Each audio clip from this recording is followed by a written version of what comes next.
As Hamas says it has accepted a Gaza ceasefire proposal from Egypt and Qatar. In a statement, its chief Ismail Haniyeh said it had informed Qatar's prime minister and Egypt's intelligence chief of its acceptance of their proposal.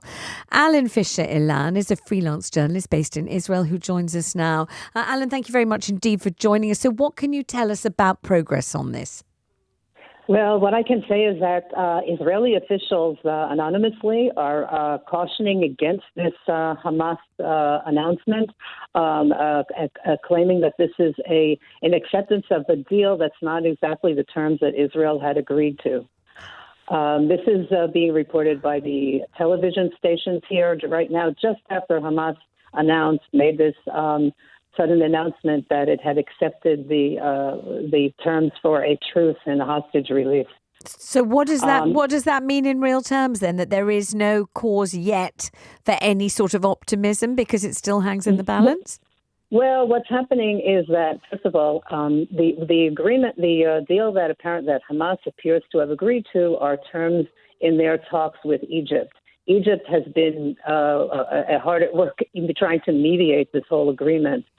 So I imagine that Egypt is now also somehow in touch with Israel, and matters could it's not it's something you couldn't exclude the possibility that matters could be ironed out. Also, keep in mind that all of this has happened as Israel was beginning to launch a massive raid in Rafah along the Egyptian Gaza border, which it had long threatened to do, and which all Western countries, including the United States and Britain, have been strongly cautioning against. Israel has already demanded that, or urged, shall we say, that many of the Palestinians who are living in Rafah should evacuate, and they have even begun this evacuation. There are even signs of some attacks that have already occurred in Rafah. So all of this is a little bit tenuous on the one hand. On the other, you can also view the situation as each side kind of use various pressure tactics on the other. And so what in Israel are those objecting to agreeing this deal? What are they saying is lacking? What do they want to see? Well, the big sticking point has been that Hamas was demanding a cessation of the war in exchange for releasing the Israeli hostages it has, and Israel has not agreed to that. There had been some kind of a compromise formula worked out on the part of Egypt and other mediators, where they would be able to make such a promise without that being part of the written agreement. I'm not sure. I don't see in what I have in front of me. I don't see that that's the particular sticking point. I'm only guessing that had been the big sticking point, and so perhaps some kind of a way around it had been worked out. And now we're still in the throes of Israel figuring out, well, what kind of promise did Egypt exactly make?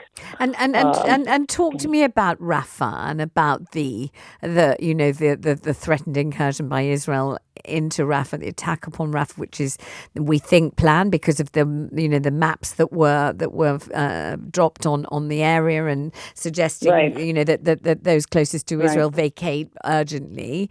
And we know that there were 1.5 million people squashed into Rafah. What is the thought about that in Israel at the moment? I know obviously Israelis are not of one mind, but what are the prevailing thoughts on this?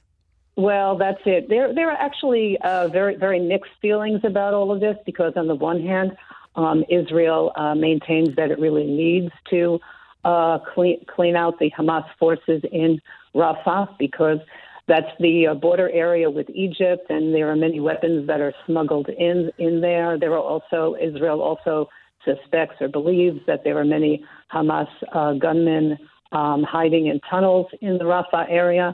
And in this entire 6-month period of war, that particular area had not been dealt with. Israel also feels that it needs to have better control on that border area.